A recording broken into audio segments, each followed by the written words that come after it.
Jmenuji se Val a ráda fotím lidem oči.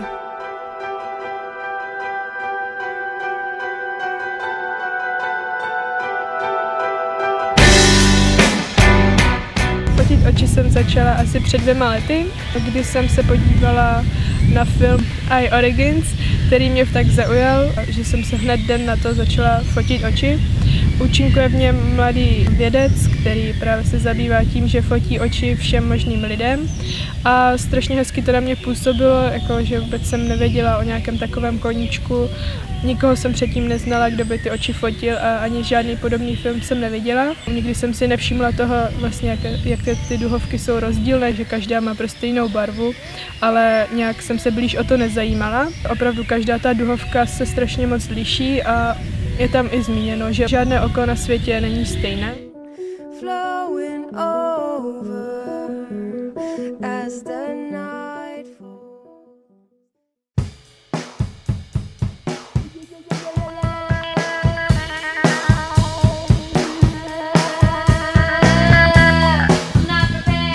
Protože se taky trochu zajímám o psychologii, tak mě napadlo, že by bylo opravdu zajímavé zjistit, jak ty oči různě působí na lidi, protože už jsem četla pár takových vědeckých prací psychologických, kde právě se zajímali o to, do kterých očí se lidi více zamilovávají, ze kterých mají větší strach, nebo obecně prostě jak ty oči působí na lidi. Takhle jsem to pojala hlavně ten test, který jsem pak dávala lidem a oni zaškrtávali políčka od 1 do 10 v různých kategoriích, opravdu strach, láska a pak taky samotný ten vzhled.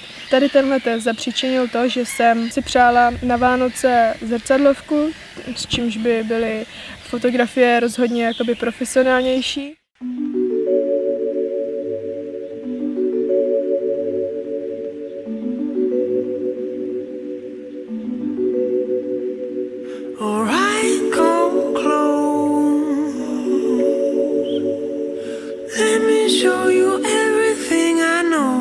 Opravdu ty fotky na tu zrcadlovku už byly úplně jiný level oproti tomu, předtím jsem fotila na iPhone 5, myslím, takže to bylo úplně něco jiného. Tak nějak jsem to začala v podstatě sbírat ve velkém, protože začalo se to fakt šířit jako rychle, že nejen lidi z naší třídy to věděli, ale opravdu lidi z jiných tříd, které jsem ani neznala, tak věděli, že fotím oči. A určitě tomu přispělo i to, že jsem v podstatě ty oči přidávala na Instagram, což si myslím, že asi je jedna z největších sociálních sítí, které se nejrychleji v dnešní době rozšiřují. Takže myslím, že spoustu lidí mě znalo jenom tady přesto, i když jakoby sama úplně neuznávám takové to strašně trávení na tom Instagramu a tom, jak na tom ty lidi lpí, tak jsem věděla, že v podstatě to dělám já z nějakého důvodu a to z toho, že čím více lidí to bude vědět, tak tím více očí budu mít.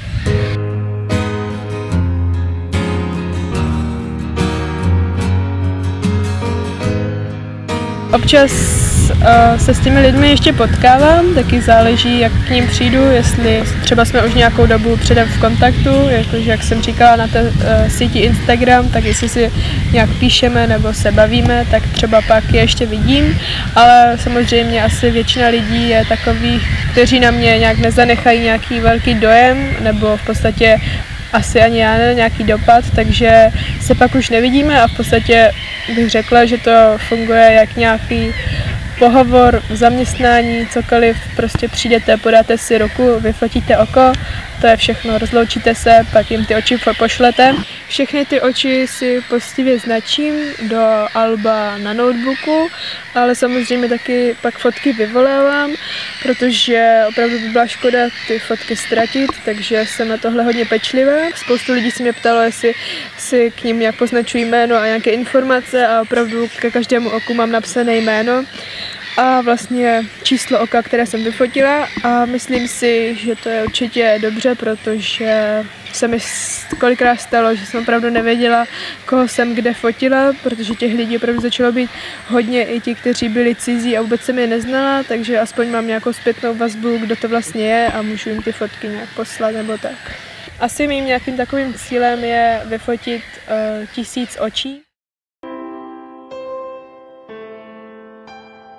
Před pár dny se mi podařilo napsat do rekordové agentury Dobrý den, která je v Pelhřimově. Už jsem to teda plánovala delší dobu, ale uskutečnilo se to až teď. A zeptala jsem se jí, jak by na tom byl můj rekord, právě asi v počtu vyfocených očí. Řekla jsem, co dělám a nějak jsem se uvedla. A oni mi v podstatě odepsali během pár dnů, že mají pro mě dobrou zprávu a že by můj rekord, který oni se mi nazvali jako největší galerie vyfocených očí od jedné autorky, takže by ho mohli registrovat jako nový český rekord v podstatě.